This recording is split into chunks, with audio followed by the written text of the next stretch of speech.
waxaanu soo dhawaynaynaa dhammaan wixii wanaag ah haddaanu nahay odayaasha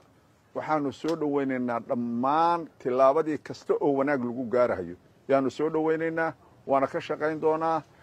khaalisan mukhlisan baanu uga shaqayn doonaa ilaahay weynaa madaxweynaha iyaga uu u diray oo uu la xanuunsaday dhibaatada halkaa taal iskugu kaayo yeeray ka gogol dhigay mar labaad waxaan ka mahad celinaynaa dulqaadkii tirada badnaa casumaadii martiqaadka dheerahay 10 beri soo socotay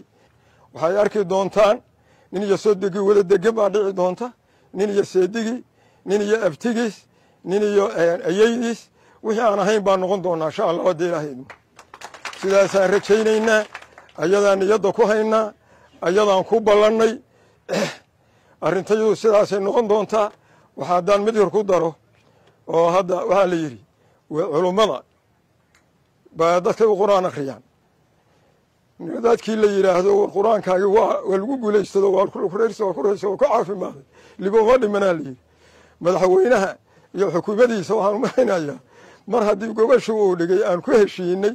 wixii uu jeclaa oo ka gol dhigay aan yeelnay ayadaa ku filan